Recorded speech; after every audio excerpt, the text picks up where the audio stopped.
Good bright and early morning from Harvest Hills Homes, reporting from the hillside country of Tennessee. It's a beautiful morning.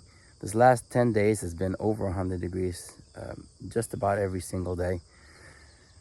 Very humid and hot, so we are moving, rocking and rolling in the middle of this heat, and it slows.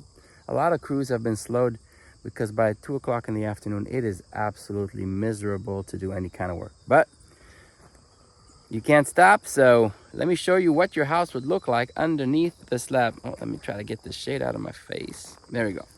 So if you have a slab house, this is what your plumbing looks like underneath, right?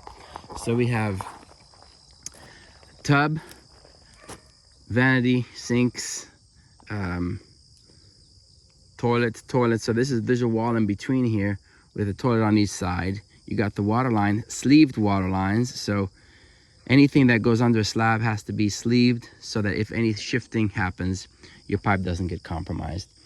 And then these, anything from upstairs will run into, these are breathing pipes for the toilets, and anything from upstairs for like a vanity. Then we got, you see the hot and cold on the slab. This is the main line where all your sewer goes out. This is how we test if the joints are good. We put about 5 psi pressure in there.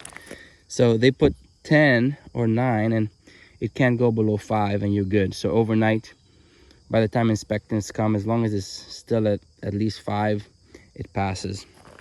And then we keep going. They put a big old manifold there, so the main water line will come in from that line over there, comes in here, feeds the whole manifold to all the rooms. So I'm not sure, then this manifold will have to probably be inside this wall. Yep. So you see there's a wall right here. So this whole manifold is inside the wall. Same thing here. They put 100 psi pressure on it. So then the line goes to the septic, runs into a sleeve so that the footer won't crush it. And then that's the main, will get connected to the main water line. So this is kind of what it is. They did this in a couple of hours yesterday. So it's pretty impressive in this heat. People that know what they're doing can actually move mountains in a very quick amount of time. And then if you would see how fast they did this, and then you see the bill, it's like, how in the world, if you do this in 3 hours, do you make that much money? Well, they spent their whole life developing a skill to be able to do this that fast. And so if you learned a life skill and you spend your whole life or your adult career honing in on a skill, you're worth every dime that you ask for. So don't let anybody make you feel bad for charging what you're worth.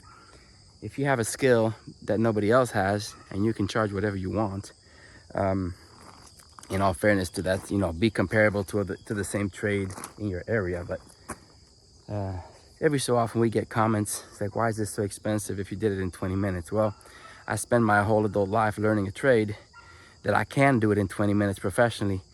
And you're not just paying for the 20 minutes of my time, you're paying for all the experience that comes with 20 minutes of my life.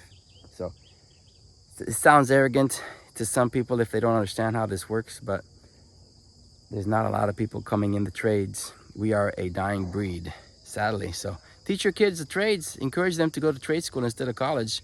They might be better off financially long-term in this current environment. So just my 2 cents from Harvest Hills Homes. See you on the next one.